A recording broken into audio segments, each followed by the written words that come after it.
የብጉር ጠባሳ በአንድ ምሽት አይጠፋም፣ ነገር ግን ትክክለኛውን መንገድ በመጠቀም መቀነስ ይቻላል። የብጉር ጠባሳ ወይም አክኔ ስካር ምንድን ነው? ከብጉር በኋላ የሚመጣ ጠባሳ የብጉር ጠባሳ በመባል ይታወቃል። ቀላል ነው።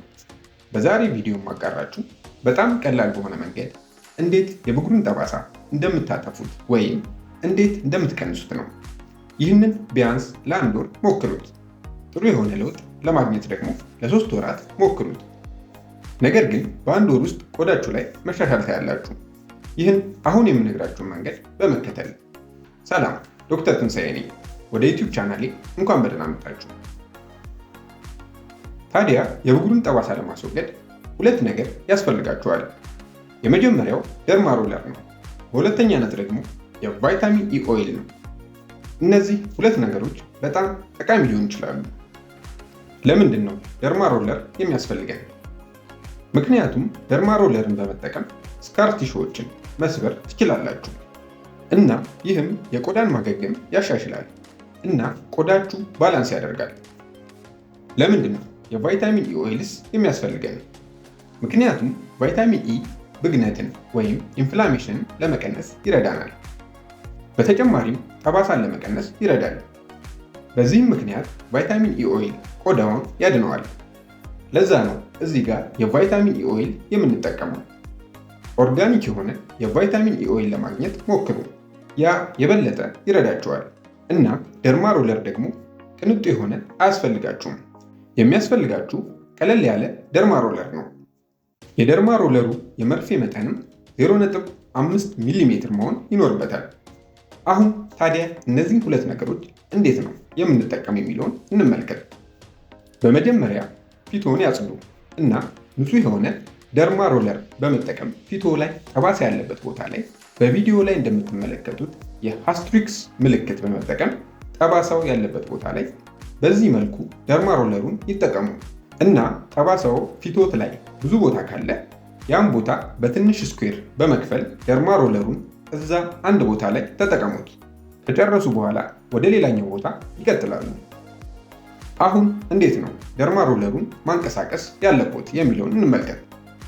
የብጉር ጠባሳ ያለበት ቦታ ላይ ደርማ ሮለሩን በመጠቀም የሃስትሪክስ ምልክት ይሰራሉ። ይህም ማለት በመጀመሪያ ደርማ ሮለሩን ወደ ላይና ወደ ታች ያደርጉት። ከዛ ወደ ሁለቱም አቅጣጫ የኤክስ ምልክት በመስራት ነው ደርማ ሮለሩን የሚያንቀሳቅሱት።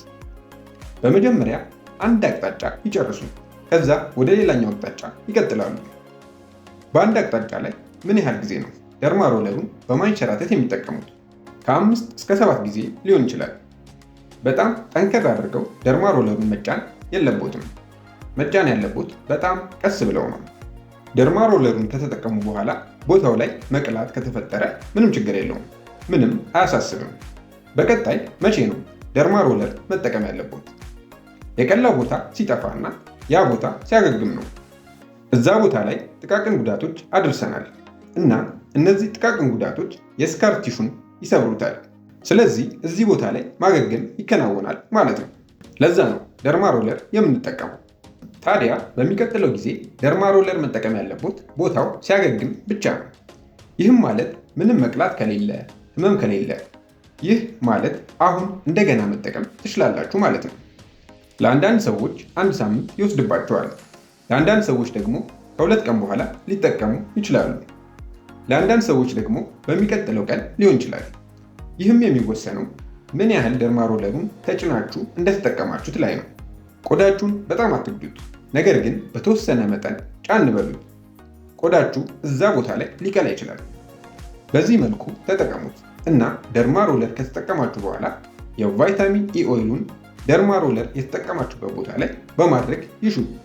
ሰውነቶ ይህን የቫይታሚን ኢ ኦይል ወደ ውስጥ ያስገባዋል እና ይህ የቫይታሚን ኢ ኦይል ከውስጥ እንዲድን ያደርገዋል። ታዲያ ድህነቱ ፈጣን ይሆናል። የቫይታሚን ኢ ኦይሉን ጠባሳ ያለበት ቦታ ላይ በአግባቡ ይሹት። ነገር ግን አንዳንድ ሰዎች ላይ የቫይታሚን ኢ ኦይል ኮሜዶጀኒክ ነው። ይህም ማለት የቆዳውን ቀዳዳ የሚደፍኑ ጥቁር ነገሮች ማለት ነው። ስለዚህ ከ3 እስከ 4 ሳምንታት ያህል ቼክ ማድረጉ ሊያመጣ የሚችለውን ነገር መመልከቱና ቆዳው የሚሰጠውን ምላሽ ማየት የተሻለ ነው። ሁሉም ነገር ሰላም ከሆነ ለ2 ወራት መቀጠል ትችላላችሁ። እና መደበኛ የሆነ የአካል ብቃት እንቅስቃሴ ያድርጉ። እራቶትን በሰዓቱ ይመገቡ። ይህ አስፈላጊ ነገር ነው እና ቆዳው ላይ ብቻ አይደለም መሻሻል የሚያዩት አጠቃላይ ጤናው ላይ ነው። ይህ ቪዲዮ እንደሚጠቅሙት ተስፋ አደርጋለሁ። ለተጨማሪ ጠቃሚ የሆኑ የጤና መረጃዎች ላይክ፣ ሼር እና ሰብስክራይብ ማድረጉን አይርሱ። ሰላም ለእናንተ ይሁን።